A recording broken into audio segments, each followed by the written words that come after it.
The Hockey Wildcats' golden season.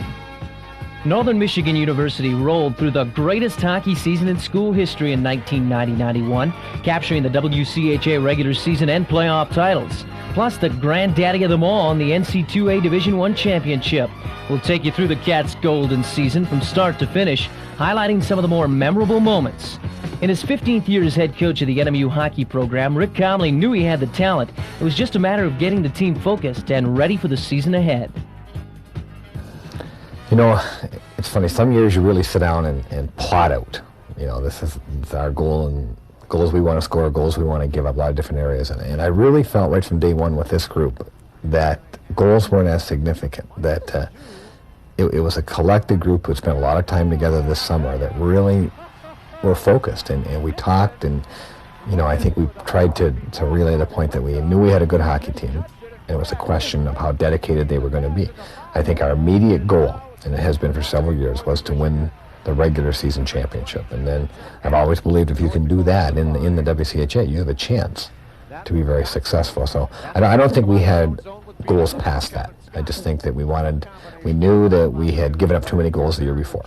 I think we believed very strongly we would score a lot of goals. So, you know, I think on intermediate steps it was to cut down the goals against, be a little more disciplined in the number of penalties we took, and then really set our sights on the McNaughton Cup. Will try and barge his way through. Double teamed, taken away, and around him behind the goal is Ash. Right up front of the goal, they score! Kevin Scott, the Wildcat senior. That is goal number 5. His 5th of the year. Scored by number 19, Kevin Scott. Wildcats will eclipse a team record for the start of the season, as the 90-91 version will go 7-0-1 after 8 games. The previous best was 6-0-1 by the 78-79 Hockey Wildcats. So Rick Conley's crew off to the great start. Score! To be successful, it takes a total team effort, night in and night out. The Wildcats had an incredible pool of talent, including the nation's leading scorer in junior Scott Beatty. The Cats always had someone to pick up the slack. And of course, you're only as good as your goaltender. I mean, you start with Billy Pye, and he had a great sophomore year and then a mediocre junior year. He bounced back and played very well and very steady. I thought that was important. I think Brad Waranka being healthy and becoming the best defenseman in the country was obviously a key. And then I like the group, Sukharov and Malone, together because they're a great defensive pair.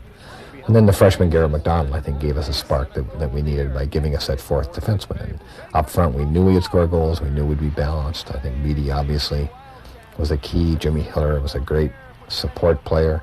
Dallas Drake had a tremendous year. And Mark Buffet, I think, coming out of the shadows and emerging as a very, very good hockey player was very important. Tony Zabel had 39 goals as a rookie. And so we got so much balance that people, even if they shut Beatty down, we were never worried, because we had other lines that would pick up the slack. So I think, you know, and as I sit here and reflect, I haven't even mentioned Dean Antos and Darryl Plandowski. You know, so we could score with everybody. We had what I consider the best defensive line in college hockey, and so we had every ingredient that you needed to do well, and they all meshed.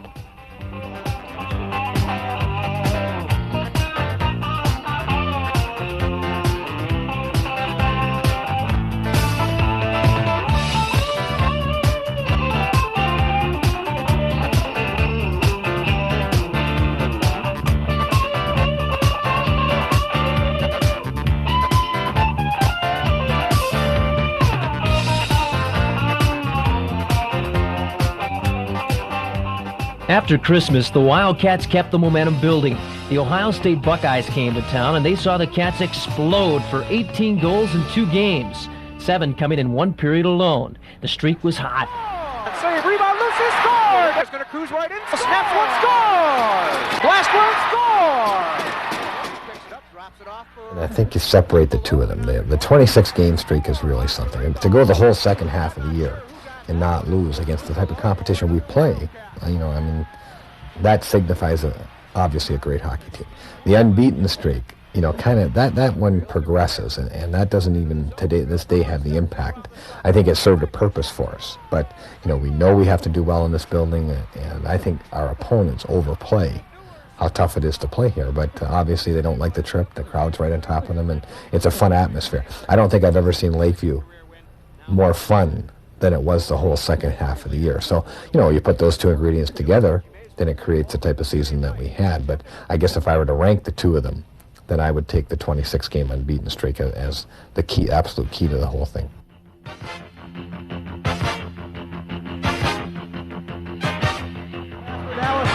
Race going to go in on the breakaway.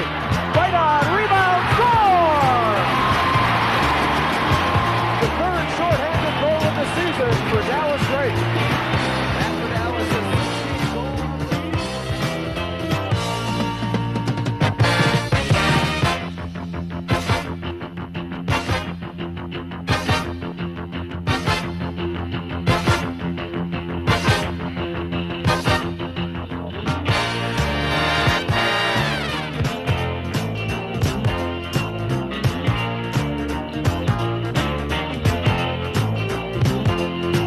Jimmy Hiller in front for Scott Beatty, and he's got the hat trick. Scott Beatty, number 35 on the season, the hat trick tonight. On February 16, 1991, 4,250 fans packed into the Lakeview Arena, and they saw the Wildcats defeat arch-rival Michigan Tech 6-2, claiming the WCHA regular season championship and the McNaughton Cup for the first time in school history. Well, I'm proud of that, because we won the CCHA championship. And, of course, when we won it, the trophy didn't even have a name. But, that signaled, I think, the arrival of our program. Then we switched leagues and went into the league that everybody thinks is the toughest league from top to bottom. And as a young coach, I grew up watching John McGinnis. And I've always had great, great respect. And to me, the McNaughton Trophy symbolized John McGinnis. And it was something I really, really wanted to win. I mean, the Coach of the Year awards and everything else to me just didn't carry the significance of that trophy. And when we got close to that, I think that was really a high. And, I think it proved that we could win in a lot of different buildings, and we could win something over 32 games. And it's a very, very important trophy in college hockey. And I think when we won that, I was probably as excited that night as any night leading up to the eventful night in St. Paul. So I definitely was very proud of that. Association Championship is the McNaughton Cup. The McNaughton Cup is presented to Northern Michigan University, Coach Comley, the hockey team, and all of you wonderful fans. Congratulations. I think fans play a major role, and our fans especially. Like Lakeview Arena, when it's packed, is as intimidating as any rink in the country, whether it's Dane County with 8,600 or North Dakota or Michigan State. It can be negative also if there's only 2,600 people there, because you expect that noise. But I think our fans have always been loud and always been supportive. And I think where it really struck me is I went down on the ice for the ceremonies to present the McNaughton Cup and saw that atmosphere, and that building was still packed and people were up cheering. And you can understand why teams come in here and just don't like to be here. I mean, they don't like people right on top of them, and it's such a loud building. And I think that as our season built, the noise in the building built this year too, and so that everybody got caught up in it, and that's a natural phenomenon in hockey or any other sport. But it certainly became something that we had a couple goal edge every time we skated on the ice at home. I'd like to say now on behalf of our team, we're very proud and we worked very hard for this cup. It's been our goal since day one. And we finally achieved it, and we hope it's a start of bigger and better things to come. And I'd like to say thank you to all you fans. You've been very supportive over this year, and hopefully we can get more for you. This is one of the best times I've ever had here. I'm very proud of this team. Very proud to be a Wildcat fan. We are number one. Very proud.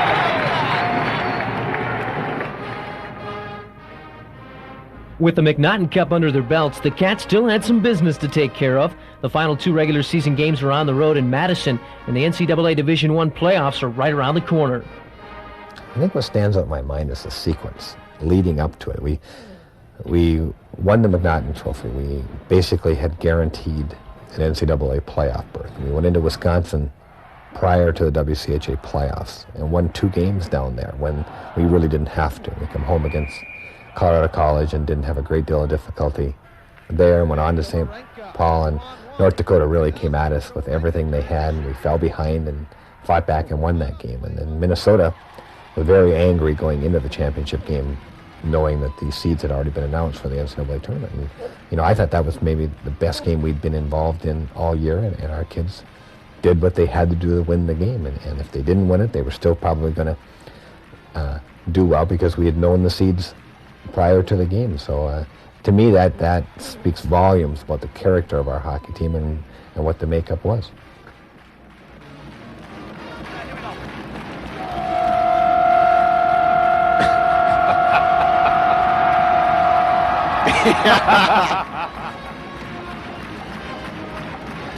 Well, the euphoria has wound off here. A small but lively contingent from Marquette, Michigan, to celebrate with their band this 4-2 victory by the Wildcats over the Golden Gophers in this championship game, giving them both the regular season title and the playoff championship title for this year. Truly a deserving team. What a great game by two terrific teams. 2 down and 1 to go. The Cats claimed the McNaughton Cup and won the WCHA playoff championship, beating Minnesota 4-2 in St. Paul. Next up, the big one, the NCAA Division I playoffs. In the quarterfinals, the Cats were at home hosting a surprise opponent.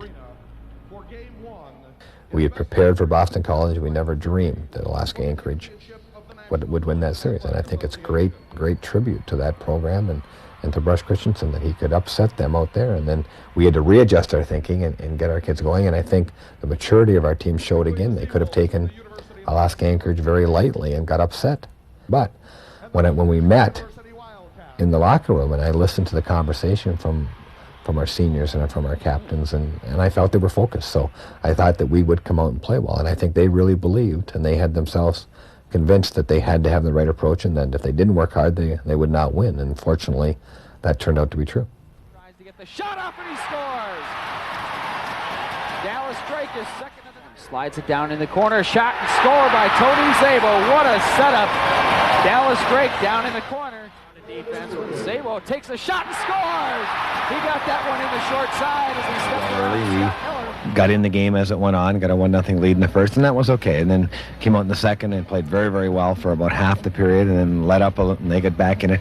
We seemed to play well scoring and then give up a soft goal right after we would score, and that's exactly what they seemed to do against Maine earlier in the year. Third period, very similar. We came out and got 3 goals and looked like we were just going to run away with it and stop playing, and they got 2 goals late, not to make it close or anything, but maybe give them some confidence coming into tonight's game. I think overall, though, the better team did win out in the series, and the Wildcats advanced to the Final Four. I think that's for certain, Tom. The Wildcats won this series 2-0 this weekend on the basis of sheer balance of talent alone over the Seawolves. Alaska Anchorage would just not go away. They never gave the Wildcats much room to maneuver, and every time it seemed like Northern was going to blow the game open, the Seawolves came back, and for only the 4th time this season, held the Wildcats under 6 goals at Lakeview Arena.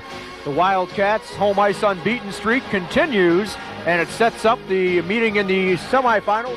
NMU swept Alaska Anchorage in the quarters, and now it's on to St. Paul in the semifinals, where the Cats held off a very good Maine team by the final of 5-3, putting them into the NC2A championship game. After a day off to rest up and think about meeting Boston University, it's game time. ESPN presents the national championship game of the NCAA Division I Men's Hockey Tournament. Tonight, it's the Terriers of Boston University versus the Wildcats of Northern Michigan University.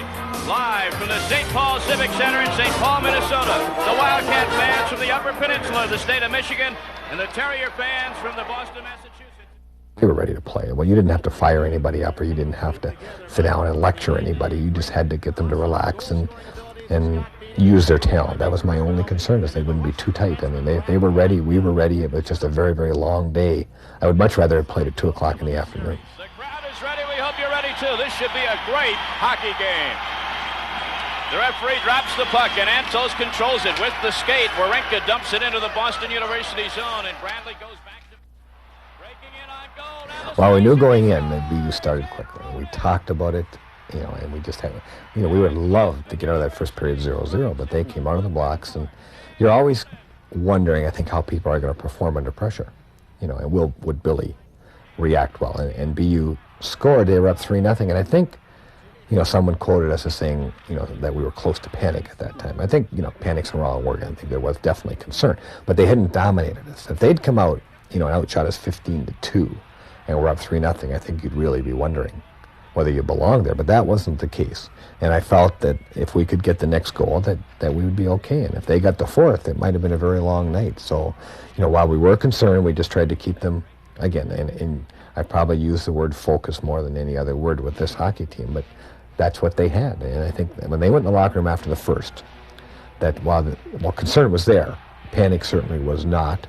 There was no negative feeling. We didn't have to change anything other than we just wanted to play our game. And I think that's what we talked about. And then we came out and, had maybe the best second period we've ever had.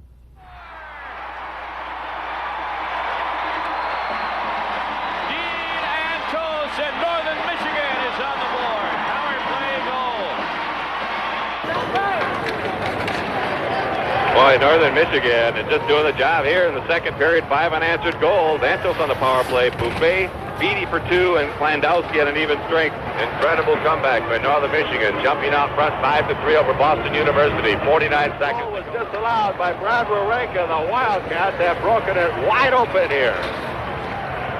5-3, Northern Michigan, with 2:42 remaining second period. Wow, what a comeback by the Wildcats. I'll tell you, Tom, this crowd at the Civic Center is very partial to Northern Michigan. They've really come alive. They are just wild for this Northern Michigan hockey team. 5 unanswered goals here. Any moment felt we had control of the hockey game in the second period. They took the 1 goal away that Brad scored. We could have been probably up by 3 or 4 at that point. But it gave you the opportunity to go into the locker room with a 2-goal lead. We had not lost a third period lead all year, so you had to like our chances, and it certainly was a much better locker room going into the third than it was going into the second, but I don't think anybody on the team really felt the game was over. All right, for Northern Michigan, viewpoint, 20 minutes separate the Wildcats from their first ever national championship. Boston University will have none of that. We're going to try and put the pressure on early and try and come back in this game. And a reminder that Northern Michigan, and this is a good stat for the folks in Marquette and not so good in Boston, Northern Michigan is 32-0-2 while leading after 2 periods. You think that's a good sign? For Northern Michigan. And Boston University, meanwhile, when trailing after 2 periods, and that's not very often, has only come from behind once to win after trailing after 2 periods of play. I thought that an important stat there, too. Only 6 times this year have they been behind. We talked about how explosive BU is early on. We saw that tonight, but now they've got to really earn their oats and come from behind in this one against a team that just doesn't give up. The Keckman carry the puck in offside for BU. Well, the whole sequence at the end of the game was a tough sequence. I mean, we're winning 7-4, and I think everybody really felt that then we were okay. And then very similar to the first period, the puck just started going in. And 7-5, my concern started to build, 7-6, obviously, and then they pulled their goalie, and it looks like we're going to carry the puck out of the zone, and they tie the game. LaChance makes a great play and dives and pokes the puck across the ice, and the kid just kind of chips it into the net. And, Billy was following the whole sequence and tried to dive across but couldn't make the save. And you're on the bench, and thoughts are going through my head saying, oh, boy, 18 years, and now it's slipped away. You just wonder if you're ever going to get the chance again. And then the coaching instinct takes over, where you try to rally your kids and call a timeout to try to regroup them. And the clock's ticking down, and it's going to go into overtime. And all of a sudden, with about 6 seconds to go, we make a line change. And I just couldn't believe that some players were coming off the ice with 6 seconds to go. And Amati comes off the bench, roars down the middle, and beats a very tired Garrett McDonald and walks in alone. And it happened so quickly that it wasn't like sitting on the bench and watching the whole thing develop. And he got the pass, he was through, and he took the shot, and Billy made the save. And all he had to do was take one more step, and Billy was out of the net. And when Billy made the save, I think I just went back, collapsed against the glass, and we were very thankful at that point to be tied going into the locker room. I mean, I think maybe that sequence might have been good for us, because if Billy hadn't made the save and we hadn't gone in the locker room saying, boy, if Billy hadn't made a great save, we would have lost. We would have gone in the locker room saying we just blew a 7-4 lead. And so that may be a contradiction in a sense, but I think that gave us something to build on, and maybe that's why we came out and played so well in the overtime.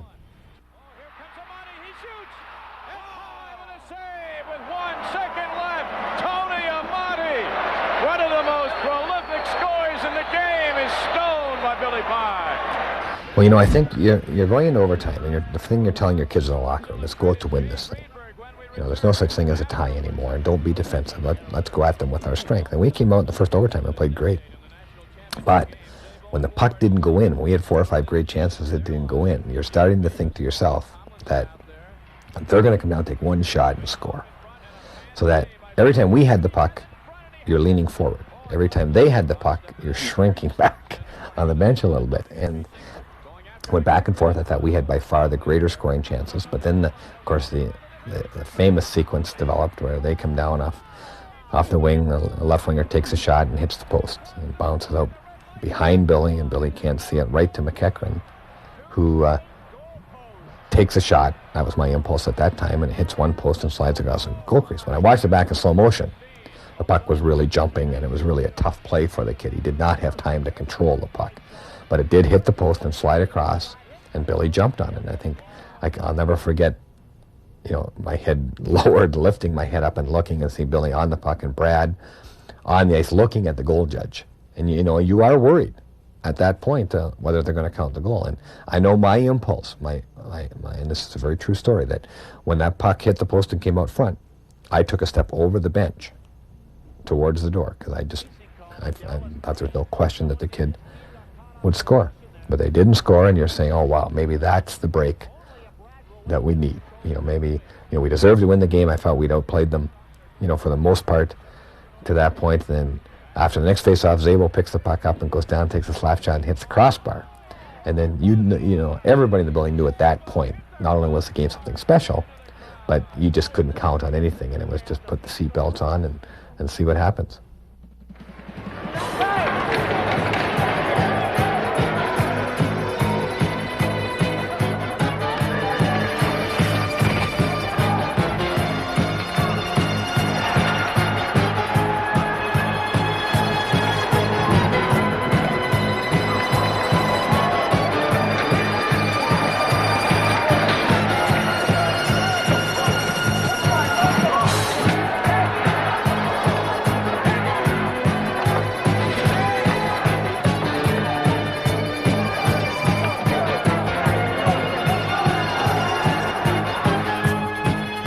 As the second overtime period wound down, the players, exhausted, wondered if the hockey game would ever end. Then at 1:57 of the third overtime period, the 1990-91 season for the NMU Hockey Wildcats turned to gold. We pick the puck up in the corner, and they do a lane change coming out of the zone. And then we get to the offensive blue line. And Mark Buffet has by now been moved to right wing. He's normal centerman, but I just wanted to go with what I thought were our 9 best forwards. And so he and Plandowski do a lane change at the offensive blue line, and Darryl drops the puck between his feet. And at first, I was concerned about whether they would pick up the puck, but they didn't. And I watched Mark carry it wide and carry it and hang on to it. And he was the perfect guy to have the puck at that time. And he drew 4 players to him, and we were all watching it develop. And I watched Darryl come down the slot all alone, and I saw the pass come out, and I just almost froze. And I couldn't believe that it had an open net. And it seemed like it was 3 or 4 seconds before he shot it. Now, obviously it wasn't. But believe me, it seemed like a long time. And as that net bulged, I just remember going straight up and coming down in the arms of Billy Bloom. And I just think we bounced on the bench for about 30 seconds. Watching that puck go in, you know, and I mean, that's the thought that just sticks and sticks and sticks with me. I mean, I close my eyes and I can just see that play, and then the celebration, and, you know, after, I think, on the ice. And everything after has been special, but just the pure joy and elation that those kids had and what they accomplished, you know, you can't ever duplicate that again. Plandowski, the man who was a shadow, his assignment coming into tonight's game is to watch Tony Amati. He ends up with 3 goals in this game and is a horrendous hero on this overtime national championship clinching goal. The goal, 1:57 of the third overtime. Beryl Klandowski, the senior out of Lloydminster, Alberta, and the look of dejection. And there's the look of celebration. Congratulations to Rick Conley in Northern Michigan, and a hearty congratulations to the Terriers of Boston University. Klandowski. Now let's go. All right, we got them right here. Rick Conley. Rick, how do you feel? Well, it's unbelievable, Jim. You know, we fell behind, we fought back, we gave it up, and then to fight back and win it. I coached 18 years. It's the first one for me, and I feel great. Yes. Number one. Yes. All the way. Been working hard.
Everybody says, God, I can't believe how calm you looked on the bench. I said, you know, I was pacing in the living room, back and forth. I couldn't watch, and believe me, I was not calm. I mean, it was gut-wrenching to watch this whole thing. And so I think, people say, what a game, what a game. I've never seen a game like that. And I couldn't stand it. I was so nervous. I had to go to bed, or I couldn't watch, and everybody was the same. It doesn't matter the age, whether they were hockey fans. And we have people that I'll meet somewhere and that aren't hockey fans at all and say, You're Rick Conley, aren't you? And I'll say, yeah. And they say, look, I'm from Milwaukee, but I watched the game on TV, and it's the best hockey game that I've ever seen.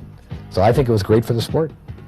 I've seen a spin-off from the championship that's so healthy for the university and for the community. I mean, Northern Michigan hockey has never just been a university sport. More than any other sport on campus, perhaps. It's been a community activity as much as a university-sponsored sport. And I think the pride that people drew from this, the T-shirts that you see all over the place, I don't care what state you're in or where you are. And, when we were at the White House, a kid had a Northern Michigan hat on, not one that we had not given away. So I think that when you sit back and measure how it draws people back to the university and to the community and the pride that everybody gets from it, then the long-range benefits are just unbelievable. And I think that's what's going to last. So, the win will settle and it'll go into its place. But I think the positive feedback and the pride that's been reinstated, I think, in the university and the community will last an awful long time. Yeah, he drew everybody over, and I was just staying in the middle, and he threw it right back on my stick, and I looked at the net, and there was just nobody in there. So I decided to shoot it in. I'm glad he shot it. I decided to shoot it in. I thought I'd make Coach happy. Yeah, very good decision, wasn't it? Yeah. The preceding was a presentation of Six Productions.